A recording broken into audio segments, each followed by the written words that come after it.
भगवान श्री कृष्ण गीता में बोलते हैं, तेषां हिताभियुक्तानां योगक्षेमा वाहमहम्।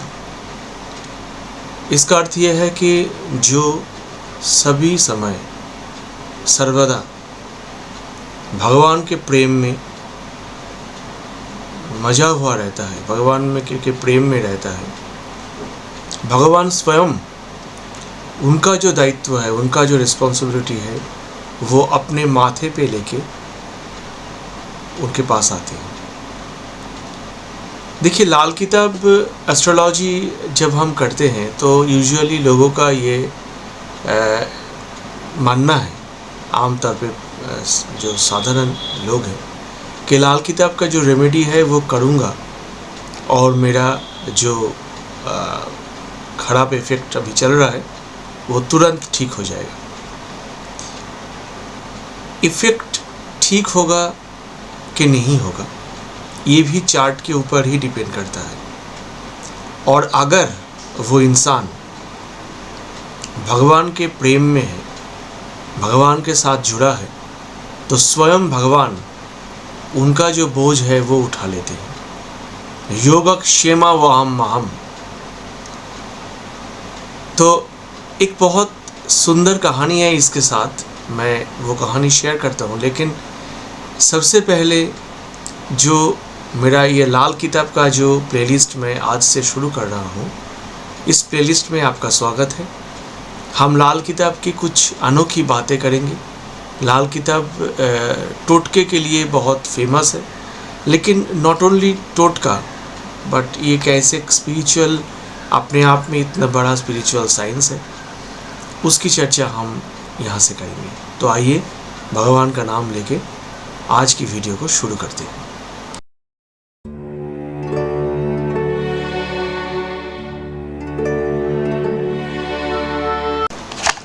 पुरी में जगन्नाथ मिश्र नाम करके एक वैष्णव रहता था, बहुत ही फेमस, आप जानते हैं। तो उन्होंने जब ये श्लोक को जब ये पढ़ रहे थे, योगक्षेमा वाहमहम्, मैं खुद, भगवान कहते हैं कि मैं खुद अपने माथे पे उनका बोझ ला के देता हूँ। तो उन्होंने सोचा कि ये शायद कुछ गलत हो गया, प्रिंटिंग या कुछ गलत लिख दिया। वाहमहम् को उन्होंने काट दिया, वहाँ पर लिख दिया ददाम्यहम्, यानी मैं देता हूँ। जो मेरे प्रेम में सभी समय जो मेरे प्रेम में रहता है, उनको जो चाहिए होता है मैं देता हूँ। ये ददाम्यहम् ये वर्ड उन्होंने लिख दिया। तो एक दिन बहुत गरीब थे, तो एक दिन वो बाहर थे, घर में कोई साधन नहीं था खाना पकाने के लिए। तो उनकी जो पत्नी है वो घर में थी। तो एक बहुत सुंदर एक बच्चा अपने माथे पे एक बोझ लेके आया और उसको उनके घर के सामने रखा और बोला कि पंडित जी ने ये आपके लिए भेजा है। यहाँ पर चावल, दाल, जो भी है खाना पकाने का सामान पूरा था। तो उनकी जो पत्नी है बहुत खुश हुए, वो उसको देखे और बहुत अच्छा लगा। लेकिन जब वो बालक को देखे, तब देखा कि उनके जो सर है वहाँ पर एक कट के निशान है, जैसे कोई उसको एक चाकू मार दिया। तो उन्होंने बोला, अरे तुम्हारे साथ ये किसने किया, तुम्हारे माथे पे ये चोट किसने लगाया? तो वो बालक ने बोला कि ये आपके पतिदेव ने ही लगाया। तो वो तो आश्चर्य हो गए कि मेरे पतिदेव जो वैष्णव है वो किसी को कैसे मार सकता है ऐसे। फिर भी वो चुप रहे। तो जब पंडित जी घर लौटे तब पूरी बात उनके सामने रखी। पंडित जी तब उनको वो दौड़ के गए गीता में और देखे कि उन्होंने वाहमहम् को काट के ददाम्यहम् कर दिया। तो देखिए, ये एक ऐसा कहानी है जो सच है। और सच में अगर कोई भगवान के प्रति विश्वास रखता है, भगवान पे समर्पित होता है, तो भगवान खुद उनके बोझ जो है वो उठाते हैं। ऐसे और भी कहानी है, लेकिन आज मैं आप लोगों को इसलिए ये सुनाया कि लाल किताब ये सीरीज जब चलेगा तो आप लोगों से बहुत लोग पूछेंगे कि इसका रेमेडी क्या है, उसका रेमेडी क्या है। मैं ज़रूर जितना मैं जानता हूँ मैं चेष्टा करूँगा जवाब देने के लिए।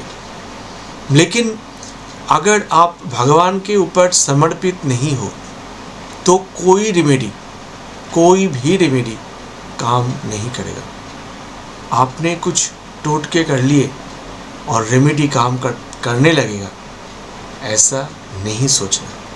तो चलिए आज के वीडियो जो है वो लाल किताब का एक बहुत सुंदर एक जगह से मैं शुरू करूँगा। वो है कि अगर रेमेडी लाल किताब का करना है तो हमको कैसे करना है। देखिए, लाल किताब का जो रेमेडी हम लोग करते हैं वो करने के लिए हमको वर्षफल चार्ट का इम्पोर्टेंस ज़्यादा देना पड़ता है। लाल किताब में 2 चार्ट्स होते हैं, एक होते हैं जो नॉर्मल बार चार्ट और एक होता है प्रोग्रेशन चार्ट यानी वर्षफल चार्ट। तो वर्षफल जो चार्ट है लाल किताब का, ये जो वैदिक वर्षफल है इससे अलग है। इसका टेक्निक बनाने का टेक्निक वैदिक वर्षफल चार्ट से अलग होता है।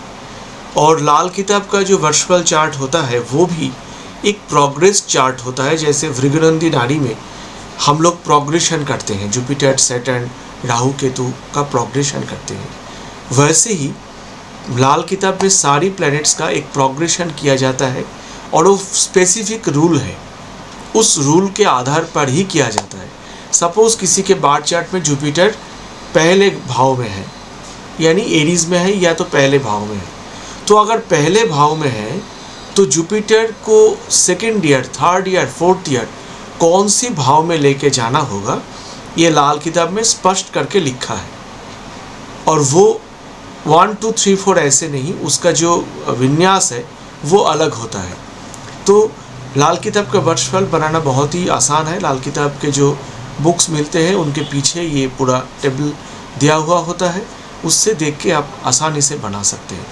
तो सबसे पहली बात तो यह है कि लाल किताब का जो रेमेडी हमको करना है वो हमको वर्षफल के हिसाब से ही करना है, नंबर 1। नंबर 2, अगर बार्ड चार्ट में कोई भी प्लैनेट बहुत ही खराब हो तो उसका रेमेडी करने के लिए उसी प्लैनेट का रेमेडी करना है ये ज़रूरी नहीं है। कभी दूसरे प्लैनेट से भी हम उसका रेमेडी करते हैं। सपोज़ किसी के बार्ड चार्ट में मरकरी 11वें हाउस में है, मरकरी 11वें हाउस में लाल किताब में अच्छा नहीं कहा जाता, ठीक है, उसका कुछ रीज़न भी है। लेकिन सिर्फ मरकरी 11वें हाउस में है तो मरकरी का रेमेडी मैंने कर दिया, this is not the proper way. उनका पूरा चार्ट देखना है, देख के फिर रेमेडी करना है, बहुत से चीज़ों को ध्यान देना है। नहीं तो जो एस्ट्रोलॉजर ये रेमेडी कर रहे हैं ये कहा जाता है कि उनका प्रॉब्लम ज़्यादा होता है। जो रेमेडी करता है एस्ट्रोलॉजर को सुन के उनका दोष नहीं है, एस्ट्रोलॉजर ही उसको गुमराह किया, तो दोष जो है वो एस्ट्रोलॉजर को जाता है। इसलिए आप लोग जब रेमेडी को करेंगे या पूछेंगे तो बहुत कुछ ध्यान रख के ही रेमेडी बताया जा सकता है। एज़ यूजुअल ये वैदिक रेमेडी की तरह नहीं है कि राहु खराब है चलो राहु का एक जेमस्टोन पहन लो, या केतु, राहु केतु सैटर्न के माथे पे तो हम सदा ही दोष दे देते हैं और इनका जेमस्टोन पहना देते हैं। तो ऐसे लाल किताब का रेमेडी नहीं होता। तो वर्षफल से होता है, और अगर बार्ड चार्ट से करना है उसका भी कुछ स्पेसिफिक कानून है, रूल्स है, उसके ऊपर आधारित होकर ही रेमेडी करना है। तो मैं धीरे धीरे आऊँगा। लाल किताब में एक ग्रामेटिकल पोर्शन है जो सभी एस्ट्रोलॉजिकल स्ट्रीम से अलग है। लाल किताब का ग्रामर सभी एस्ट्रोलॉजिकल स्ट्रीम से अलग है, उसका अपने आप में कुछ उसका विश्लेषण है जिनको समझना होता है, फिर उसका जो प्रेडिक्शन और जो रेमेडी है वो किया जाता है।